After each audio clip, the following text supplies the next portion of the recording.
Welcome to Trekopolis. Where you want to go is where your eyes are. And if you've never ridden a motorbike before, don't worry. Push, boom, boom. Obviously, what's that? You need a helmet. Hey, if you haven't seen my channel yet, my name's Scott, and in this video I'm going to talk about something that I did really recently. It was like last weekend. The Motorcycle Basic Rider Skills Course, and how you can pass with confidence. So make sure you watch the whole video. I'm going to throw in some tips and tricks during the whole thing because I just shoot them in whenever. So stay tuned and enjoy the video. So I'm going to explain the course, do a little bit of maneuvers actually in a parking lot, kind of just give you the basics. I'm not going to go into great detail, but I want to show kind of what you're going to experience if you do sign up for one of these courses. So what is a basic rider skills course? So this is a 3-day course that prepares you how to ride a motorcycle. One day is classroom learning, and then you have the weekend, which is 2 days, Saturday and Sunday, for the actual hands-on for the motorbike. Now, you don't actually ride motorcycles on the roadway with other people. Okay, and I didn't know that either. This is going to be an enclosed parking lot. They have it coned off. Traffic people cannot get in this area, and it's huge. It's like the size of probably a football field or more. So you're away from traffic. You don't have to worry about that. You can focus on riding. I mean, I didn't know that either. I thought we'd be riding on the roadway with other traffic, but that's not going to happen because you have people that's never been on a motorcycle before that can barely even ride. So that's why they do the parking lot deal. And the reason I did the course is because I couldn't get into the BMV. Ever since COVID, the things have changed in the world. So my temps actually expired twice. So I had to take that computer test 2 times, and then I tried to get in to do the actual BMV test at the facility. No, they were completely booked. And that went on for probably a good 2 years. So I'm like, you know what? The only way I can do this is take a rider's course. And you know what? It's the best thing I ever did. Why? Because you just learn so much. I've ridden motorbikes for probably 3 decades. And let me tell you, some of the things that I learned in class, I've never knew. Like I said, the first night, I think it was like 5:45 to 10 o'clock. Now it seems like a long time. This is the classroom the first night, mine was on a Thursday evening. And this is where you meet your instructors and your classmates. We have like 11 people in our class. And you don't need to bring anything, just yourself, maybe a snack, some water, because they supply a booklet, like a handbook, pen, they supply everything you need basically. But the one thing that you do need to bring is your temps, your temporary permit. And I have mine on a license. If you still have the paperwork for it, you should have a license though. It's your temporary permit for your motorbike. You need to bring that because they have to prove that you've taken that, at least the computer part of the test, to get your temporary permit. So when you schedule your class, make sure that your temps are not going to expire or will expire by the time the class starts. So it was a pretty interactive classroom. They make us participate, so everybody gets a chance, and you kind of learn the first section of the book. The first half of the book they give you is on rules and motorbike controls and things like that, and they make everybody participate. So get your speaking voice on. It's not embarrassing or anything, but it just makes things go a lot quicker instead of just watching an instructor do a PowerPoint presentation for 6 hours. Then on the weekend, Saturday, from like 1:45 till 8 o'clock at night, seems like a long day, and you're actually on a motorbike for 6 hours probably each day. So you get plenty of hands-on. And if you've never ridden a motorbike before, don't worry. By the time that's over with, you're gonna be ready for the road, let me tell you. So you don't get a lunch, but you get like 3 10-minute breaks throughout the day. You spend a lot of time on the bikes. So bring snacks, bring water, bring a cooler, a way to keep things cold. The best thing that worked for me, I have this Coleman like backpack cooler that's insulated. I put some little freezer things in it, bunch of snacks, just quick and easy food, because when you're on a 10-minute break, you're not gonna have time to eat a big meal. So bring little snacks, peanuts, power bars, Gatorades, and a way to keep them cool. And before you know it, because you wanna eat light, you don't wanna be like all sluggish from a big meal, and you don't have time anyway. So you'll get a little hungry, you'll probably definitely get thirsty, especially if it's summertime and it's warm weather. So just be prepared for that, and you can bring whatever you want, keep it right there. We had picnic tables that we kept our coolers on, so it's nice. One tip, bring like a gym sweat towel or something, because when you're wearing a helmet all day for like 6 hours and it's sunny and it's hot, you're gonna sweat. So what we did on brakes is we removed our helmets, and I didn't do it the first day, but I learned my lesson. Second day, so that's tip number 1, bring a hand towel, and you'll get wiping that sweat off, and it'll feel a lot better, trust me. Then when you put your wet helmet back on, you're gonna go again. By the way, they supply the motorcycles. So if you were wondering about that, should I bring my own bike? Should I use theirs? Totally up to you. You can request to ride your own bike and bring it. You got to go through some hoops to do that, and they'll have instructions on when you go to the course for your particular state. They'll have instructions on how to check and submit the proper procedures and paperwork to ride your own bike. But if I recommend something, I would recommend using their bikes for several reasons. Reason number 1, you don't have to worry about damaging your own bike if you do happen to drop it on one of their skills assessments. There was one person that dropped their bike, put a big old dent in the tank. So if you had your own bike, guess what? There's an insurance claim, or you're gonna have to pay a deductible. So just keep that in mind. You can use your own bike, but you're gonna risk, unless you're really confident on your bike, which some of you may, like mine, I probably would have been totally fine and confident not dropping my bike, right? But just something to remember. And the bikes that they have are smaller, and they're all manual. There's no scooters, there's no twist and go DCT, CVT transmission. They're all manual speed bikes. I chose a Honda Rebel 250, I believe.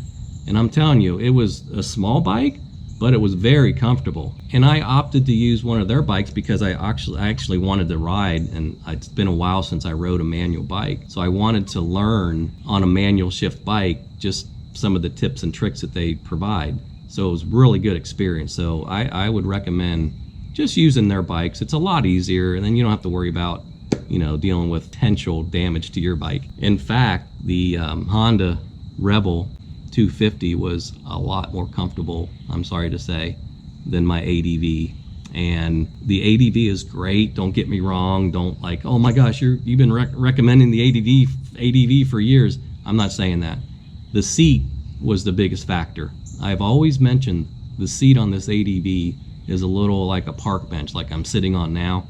So, but you can upgrade that. There's options for better seats for the ADV. But that Honda Rebel, man, that seat was comfy, and it sat lower, so I could actually put my feet flat on the surface, where on the ADV, you sit upright, you sit up higher, and I can't rest my feet flat-footed. So I really like the comfort of a lower bike. So each day you'll spend about 6 hours on the bike. My legs were actually sore because there is this process where you have to sit on the bike and do this friction zone thing where you're walking the bike around this big parking lot, probably for an hour, just with the friction zone to get used to the throttle and the clutch, right? So the insides of my legs were like, oh my gosh. Next day I was like hurting. And the heat didn't help, man, because it was like mid 80s, I think, sunny. And you're just like, the sweat, man. But that's why I said bring a hand towel. Remember, bring a hand towel. You'll appreciate it and thank me later. It was weird. It felt like, the instructors were great, but it felt like I was back in like the military or football practice where you're like sweating and you got your helmet and your heavy gear on. Not heavy gear, but it was just weird. It's like, this is kind of interesting. So basically think of it as a motorcycle boot camp. So let's talk about clothing. You can't wear this.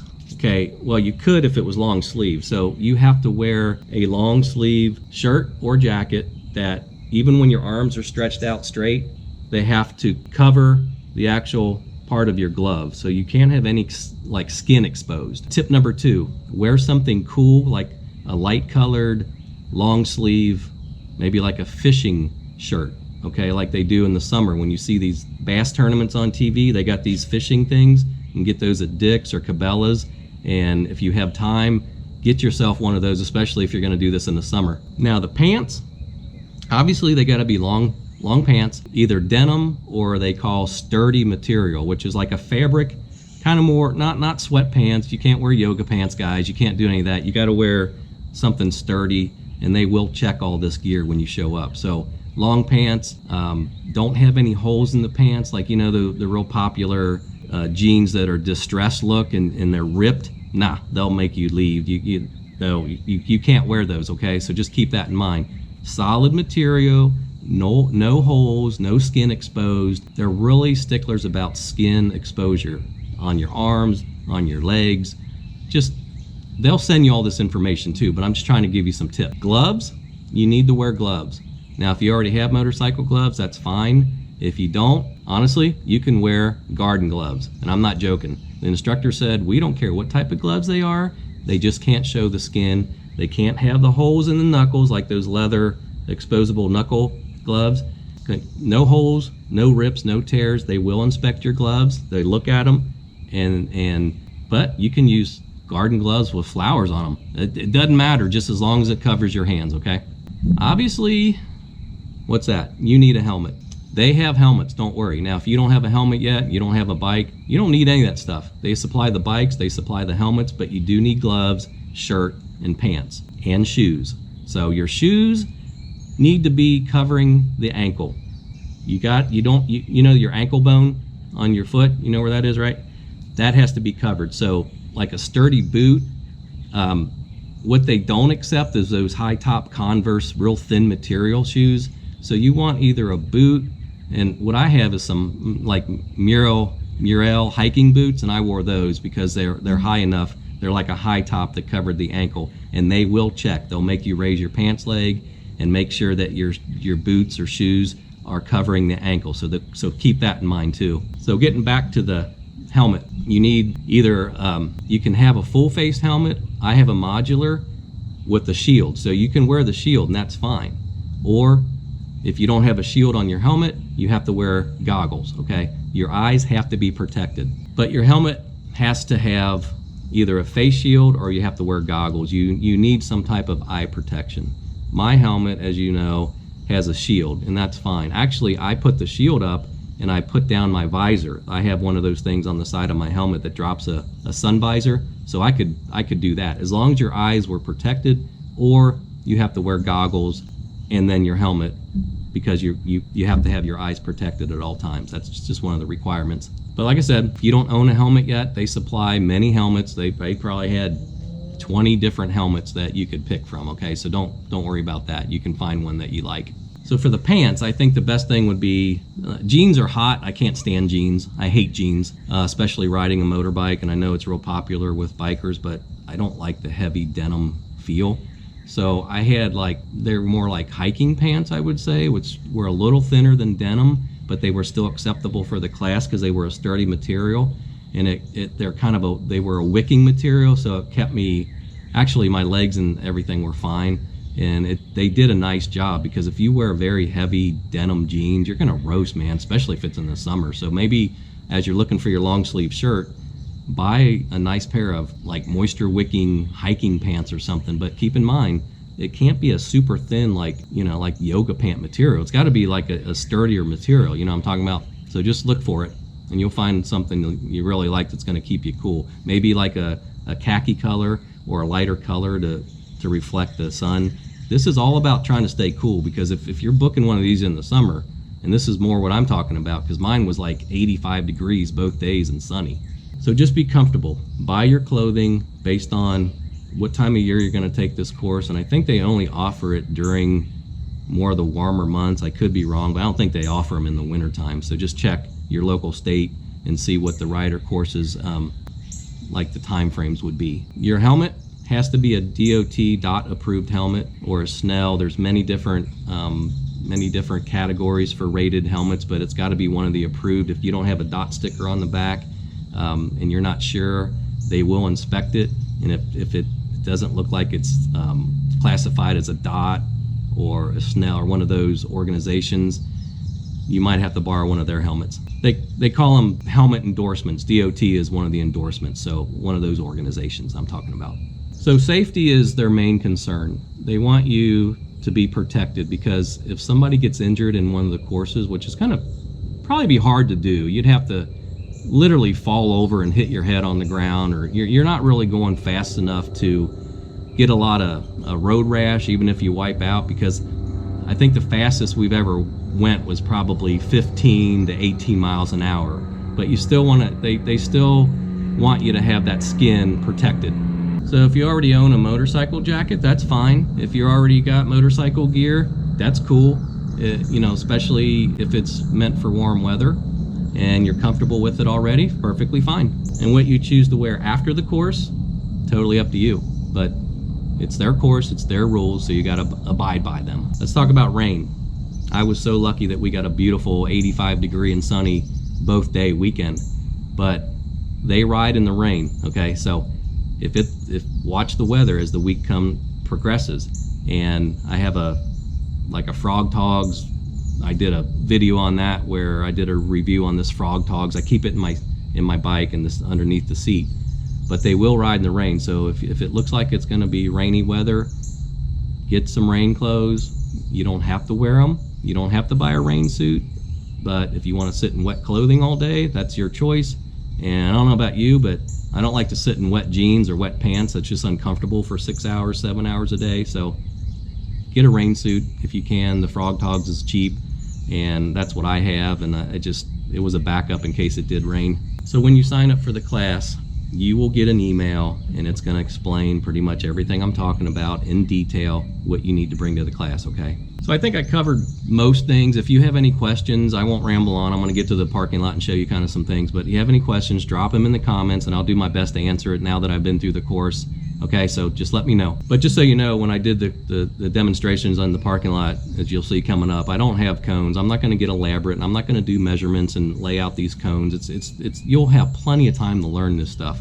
What I'm going to show you is just basic stuff that you can get familiar with, and the distance and the cone setups and all that is not important, because you're going to have ample time to do all this stuff in class. But I just want to show you some examples of what we did do, so you can, in the meantime, go to a parking lot and just do this stuff.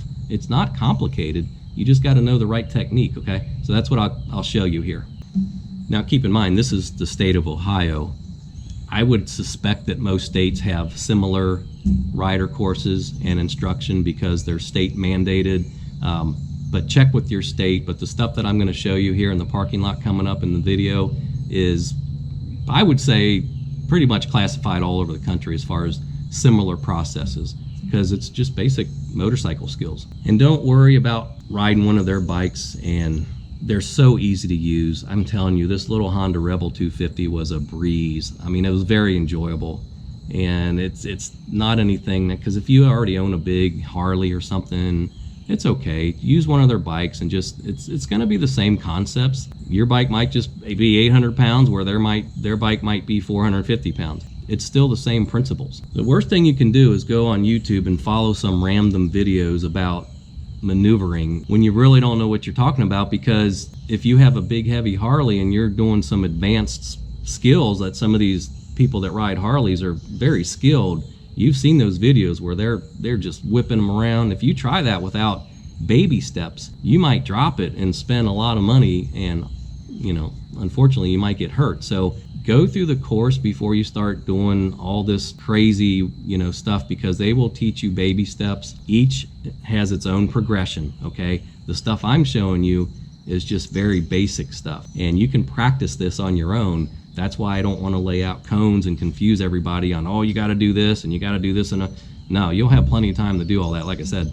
So don't overthink this. Don't overthink it. It's fine. You'll be fine. If you're nervous about signing up for a course and you've never been on a bike before, let me tell you, I had probably 2 or 3 people. I know at least 2 people. We had 11 in our class. And I know 2 people didn't even have bikes yet, didn't even have a helmet, but they want to ride a motorcycle.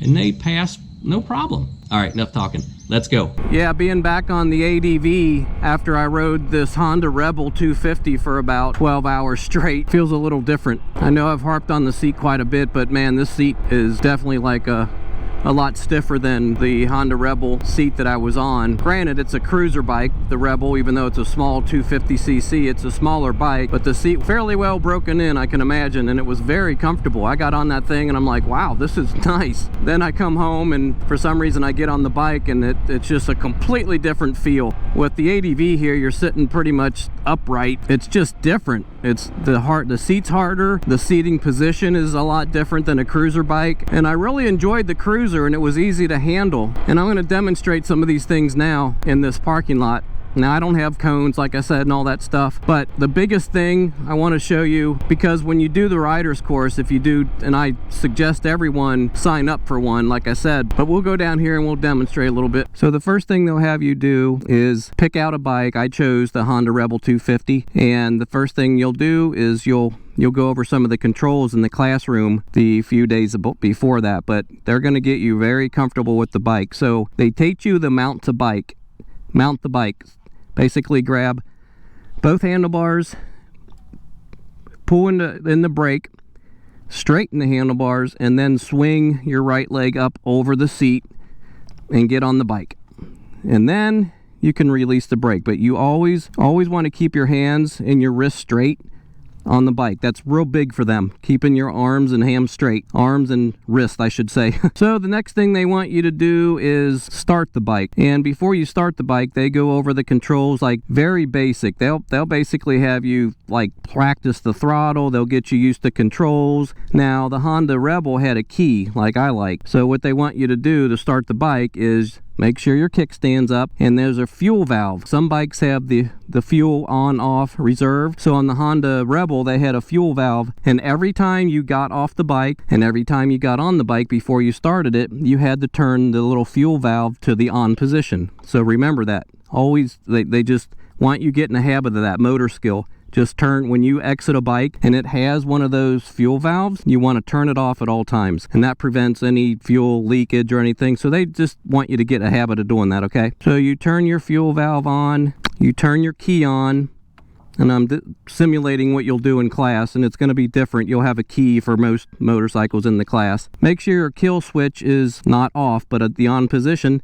And then typically you have a little starter here just on like any other bike. Pull in the clutch, and because you're going to have a standard shift, you're going to have your clutch down, you know, your control down here, your shifter. I don't think they really care about what gear it's in. They want you to be in first, obviously, when you take off, but I don't think I remember them requiring me or us to put it in neutral. Pull the clutch in. I'm simulating this. This is actually the rear brake on a scooter. So you'll pull the clutch in and you'll start the bike. This is on their bikes, keep in mind. So after you start the bike, what they're going to do is they're going to practice the friction control, which I'm simulating here because this is actually a brake on the ADV 150, but on the bikes in class they're all manual. So the friction zone is when you let out of the clutch.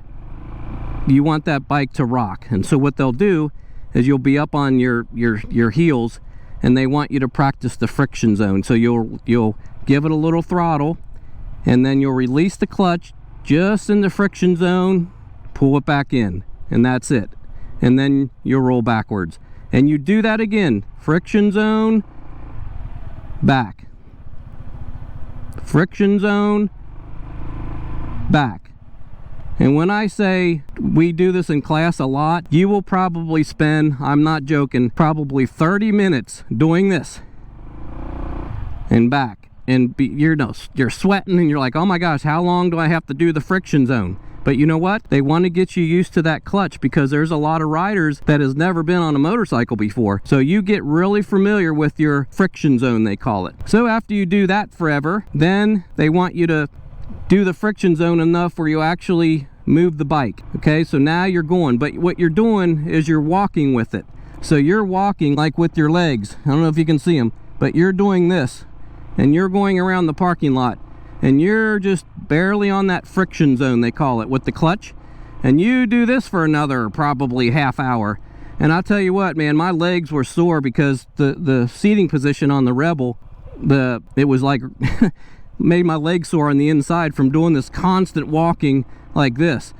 So don't worry, if you've never ridden a motorcycle before, you'll be going around barely moving with your friction zone, and you'll be walking the bike around the parking lot for, like I said, probably 30 minutes or more. If you're hesitant about taking one of these courses and you've never ridden a motorcycle before, trust me, they take baby steps. I mean, you'll be so comfortable with the bike after those probably 12 hours solid on a bike, you'll be ready to ride, I'm telling you. So once you start doing the friction zone and you're walking the bike on your feet around the parking lot, the next step is they'll actually have you start moving. And that was refreshing because we got a little wind and air because it was hot. So what they do is they'll let you just, like, I'll demonstrate it over here. You don't move far, but what they'll do is then you'll practice your brakes, okay?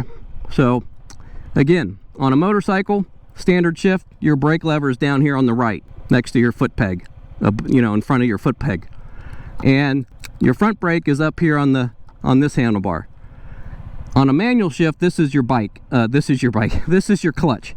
So what you'll do, again, you're going to do the friction zone, you're going to take off, you're going to let out, and then you're going to stop with both brakes. I can't simulate it on this because I don't have a brake, I got a floorboard, but you get the point. So you're gonna take off and you're gonna brake, and you're gonna pull in that clutch when you brake, okay, to get the friction zone, get that clutch pulled in all the way. So that's all you do. You're gonna take off and you're gonna brake, and you're gonna do that for probably another 30 minutes. I'm telling you, every basic step is a gradual progression into the bike. So again, you're gonna take off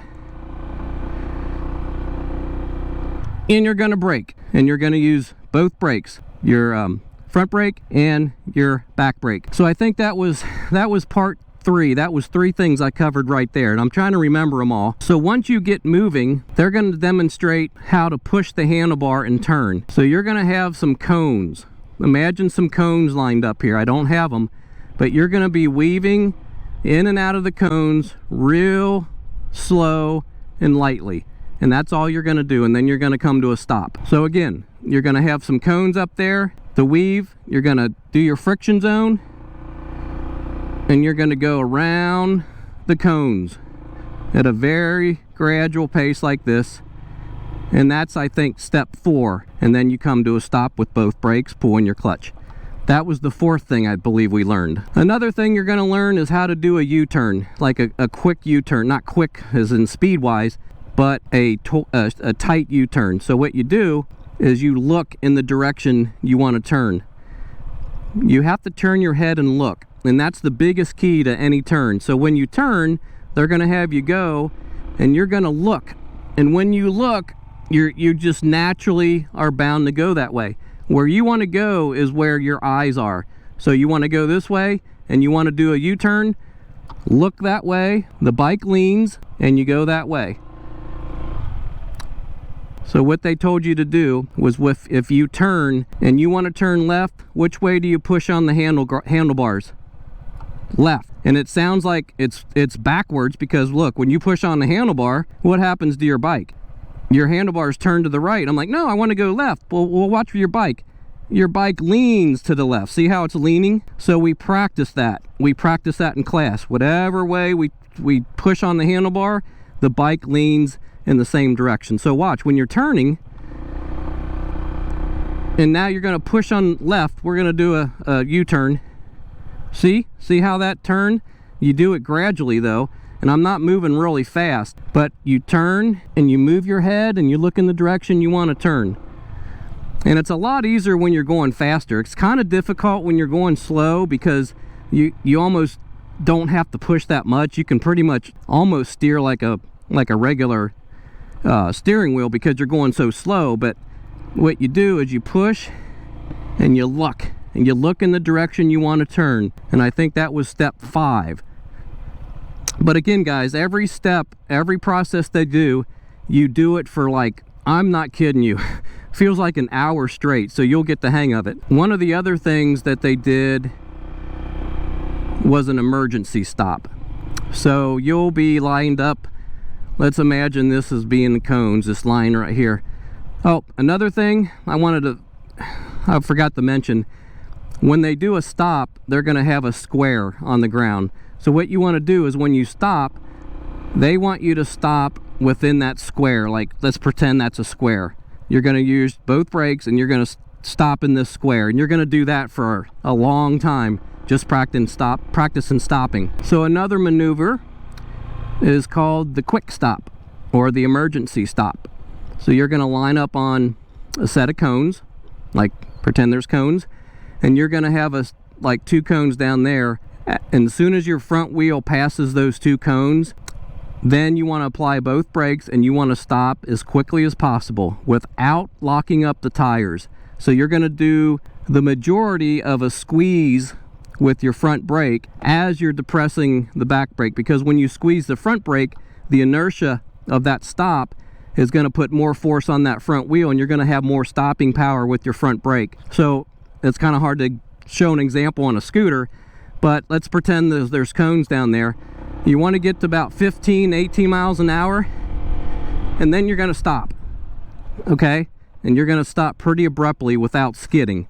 So they practice that so you get the feel of the brake and know how much pressure you want to put on. So again, you want to go about 15 miles an hour, and boom, you want to stop about that quick. And I have to do it with, and every time you stop on a manual, you're going to pull that clutch in too, just because that's just habit.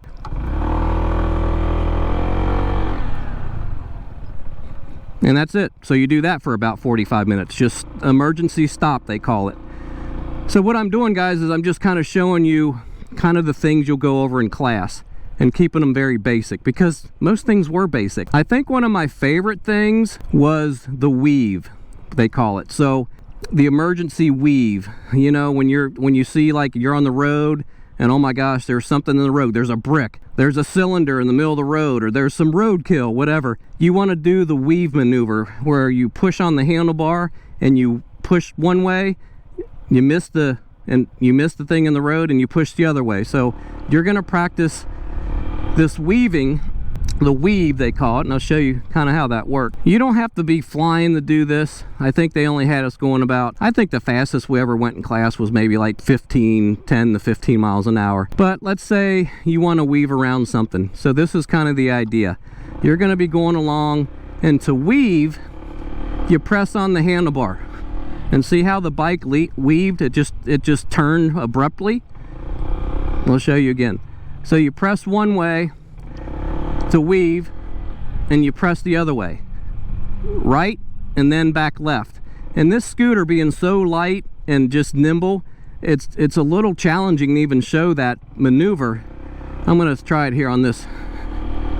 Boom, boom. You basically weave by pushing in the direction that you want to go around it. Again, right and then left, or left and then right. You're always going to push back in the opposite direction once you do the weave, okay? And they really want to see your bike kind of lean, because there were some people, let me show you an example. There were some people doing a weave like this, real gradual, and the instructors were like, you could see them motioning, no, push harder, meaning they want to see a more abrupt weave like this.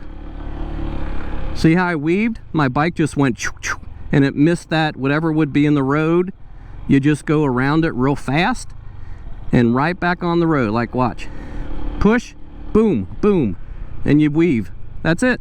So you do that for another 45 minutes, and you'll get the feel of it depending on what bike. This is really different than the Rebel I was on, because like I said, this is so light and nimble that, man, choom, choom, I could just weave all day long with like no problem on this thing. But if you have a big heavy bike like a Harley or something that weighs 800 pounds, yeah, it's going to be a little challenging to get used to. So you practice that. You practice push, push, push, and you weave around whatever was in the road. So let's see, we covered the U-turn, we covered the cones, we covered the emergency stop, we covered the weave. You're going to simulate like a city driving. So they'll lay out on the course this big like square, and then in the middle of the square they'll simulate like a four-way intersection.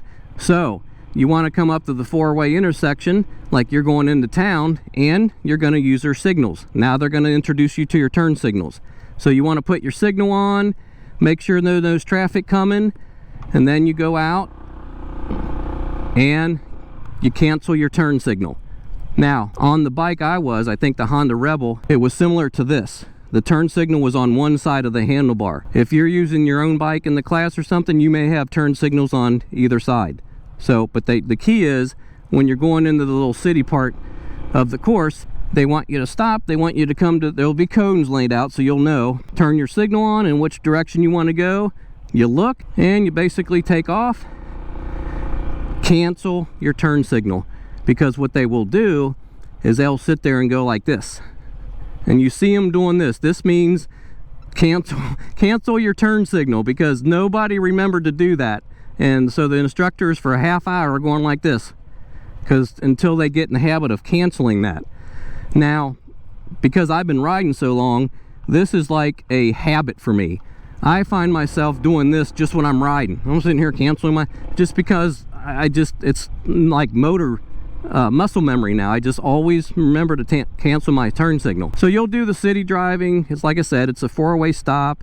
You'll come to the stop, you'll go left or right, and the road will be dead end. So let's say you're in the city. I just went through the 4-way. So they'll have a dead end road, and you got to do a U-turn, and you look in the direction you want to go.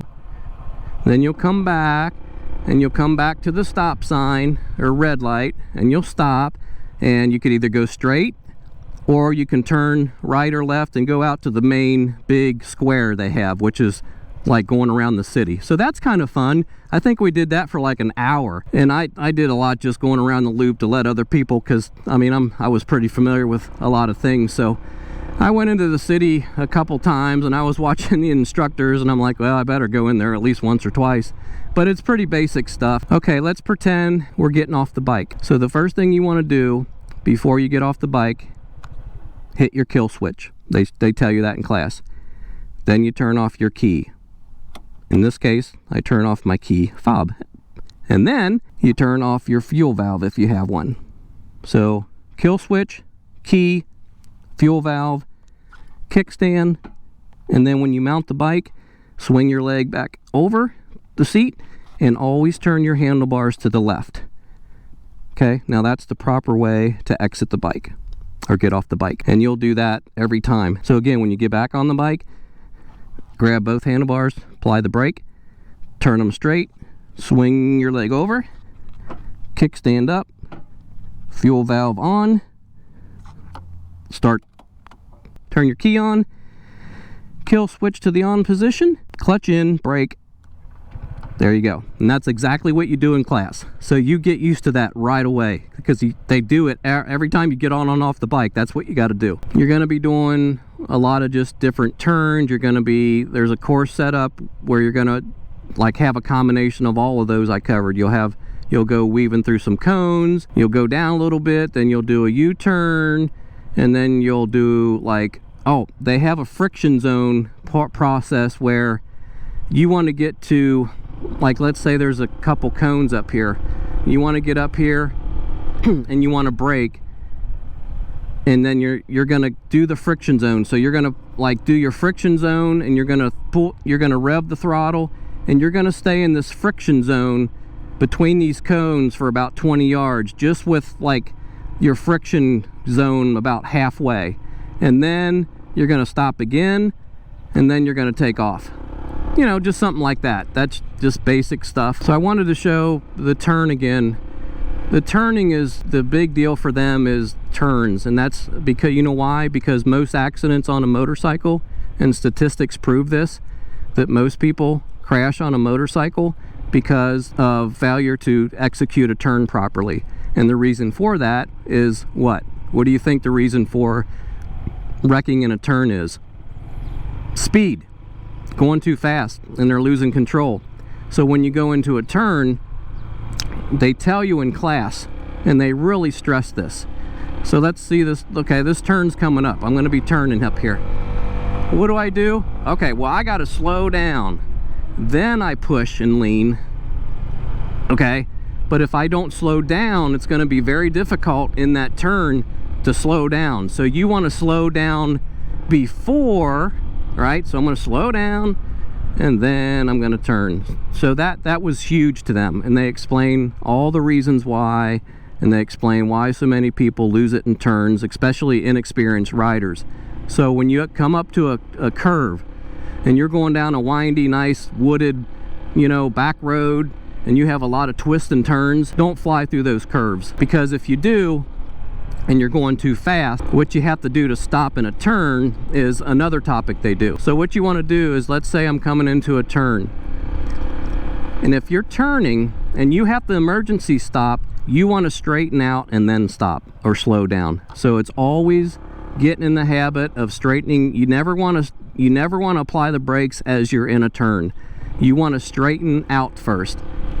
So let's say you're turning. Oh no, there's a cat. See how I straighten my handlebars? Make sure your handlebars are straight, and then you apply the brakes. That's what they want to teach you. We'll show you again.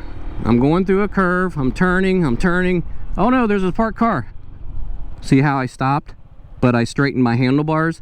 They cover that quite a bit. So you'll practice in class emergency stopping in turns. And that's something I learned, because I was never real clear like what to do in a curve if there's an emergency. Well, it's pretty basic. Straighten them handlebars, and that way you have more friction on your tires in a turn because they're more upright, and you have less tendency to skid. So it's pretty amazing when you do the course, because they teach you a lot of stuff. You know, I've been riding, like I said, I had a motorcycle 3 decades ago, but I never took a rider's course like I did, and I didn't know those basic stuff. I mean, I did okay, and luckily I never was in an accident. But I would recommend, like I said earlier, if you guys still have to get your endorsement and you just have your temps, or you're thinking about getting your temps, don't mess with the BMV test, because it's kind of a hassle, and for me it was hard to get in, like I said. So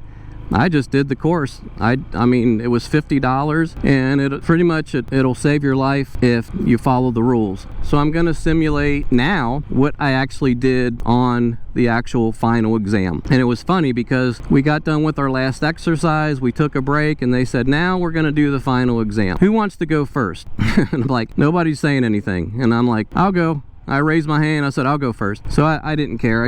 I mean, it doesn't matter. I feel I was really confident in everything, and I didn't think I'd have one problem. I thought I would ace it completely, but I didn't, and I'll tell you why. The first thing they have you do when you are taking your exam is the braking. I think it was it was the weaving. So what you do is you start out with 2 cones, and the first thing you're going to do is you're going to weave through some cones. That's the first test. And I'm going to put a screenshot of the actual exam, what I did and what I missed, so you'll have an idea. But the cones, you just start out like I did earlier.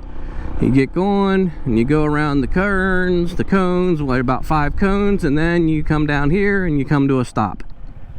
That's it. That's exercise number 1. That's your first exam. When you come to that stop, your tire has to be in the square. So that was the first one. I think the next one was an emergency stop, or one of them was an emergency stop. So what you have to do is you have to get going to about, they want you to get to, like they said, anywhere from 15 to 18 miles an hour. You're gonna go that speed, and I think you're gonna be, actually they want you to shift in the 2nd gear. Okay, the highest we've ever had the bikes was 2nd gear. So I can't do it on a scooter, but we're gonna simulate it. So we'll take off, go in the 2nd gear, and then once you pass the cones, you do your emergency stop. So that is the only thing that they knocked me on some points. I had a score of 3, perfect 0. So I got 3, and I'm like, what did I do? So apparently I didn't stop in exactly the correct stopping distance that they wanted me to. You know why? I didn't want to lock up my wheels. I was afraid they would take more points off for locking up my wheels, but in turn, I think it was probably going to be a wash. So I missed 3, and that's the only thing I did because I didn't come to the stop fast enough. But that's it. Everything else I did pretty well, and I didn't have a problem with anything. I'm not sure if anybody got a perfect score in my class. Nobody said anything, and they didn't read the scores out loud. They just basically handed everybody the paper, and then you could see your score. But everybody passed, so that was pretty cool. One of the other exam components, I don't remember which number it was, but you're going to do a sharp turn, and then you're going to go down, I think, to a series of another cones, and you're going to do a U-turn, and Again, I'm not going to demonstrate every exam part because I pretty much covered those when you do the basic maneuvers and stuff. They're just going to kind of put it all together and test you on what you learned, you know, in the last 2 days. But yeah, it's really helpful, guys. I think some of the biggest things that I picked up after the course or during the course was turning my head, because where you look, your bike's going to go, especially if you do the practice of pushing the handlebars and looking, and you're just naturally going to flow in the direction that your eyes are. Okay, that's what they want you to remember. If you're trying to turn to the right and you're looking over here, you're preoccupied with something else, you're gonna run into issues, especially on tight curves. So look, press, look in the direction you want to go, and you won't have any problem. It's just the bike just naturally goes the way your eyes go. It's amazing. That's key number one. Look through the curves, through the turns. If there's any questions, I can answer them in the comments below. You're gonna have plenty of time. Like I said, you're gonna have probably 12 solid hours with your butt on a motorcycle, and you're exhausted after that first day. Let me tell you, I got off that bike and I'm like walking to my car like, oh my god, what a long day. And I was happy to be off that saddle, let me tell you. One more thing I wanted to mention, they're gonna have you practice downshifting with the clutch, but like I said, the only gear that we ever used was 1 and 2, but you will learn how to downshift. The biggest thing you'll have probably problems with, if you do have any problems, is the turning, because most people that are inexperienced on a motorcycle have issues with turning. Only one person, I believe, in my class dropped the bike, and I think it was because they were in a tight turn or they were trying to do a U-turn or something. So that, again, that especially on a bigger motorcycle, you know, you watch the guys on the Harleys, I've watched videos out there, doesn't matter how much the weight is, you know, you can even have an 800-pound Harley with a passenger on the back, a pillion, and they're still doing these tight turns, weaving and stuff. It's amazing because, again, they're looking through the turn and they're pressing, and they're just getting a good feel for the bike, and it's amazing watching some of these guys on these big Harleys, and watch them, man. There's YouTube videos out there on it. I don't have a Harley to demonstrate. They can do those very tight cone maneuvers where they're practically, that bike is dragging the bottom, and they even got a passenger on there and they're doing it like choo choo choo choo choo, just with no problem. So the point to that is, my instructor said one of the things that they wanted us to promise is every time we go out on the bike, every time, make a promise to them.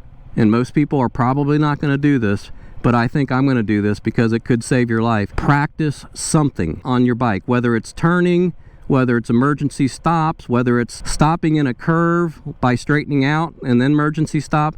Always practice something every time you go out and ride, and that's what the instructor said to do, and it's probably the most responsible thing a motorcycle rider can possibly do. It's practice one thing somewhere in a parking lot or a real lot. You don't want to be stopping in curves in traffic, of course, unless you're on a road way out in the country where you know nobody's around, but I wouldn't even recommend that because you never know what's going to come around that curve.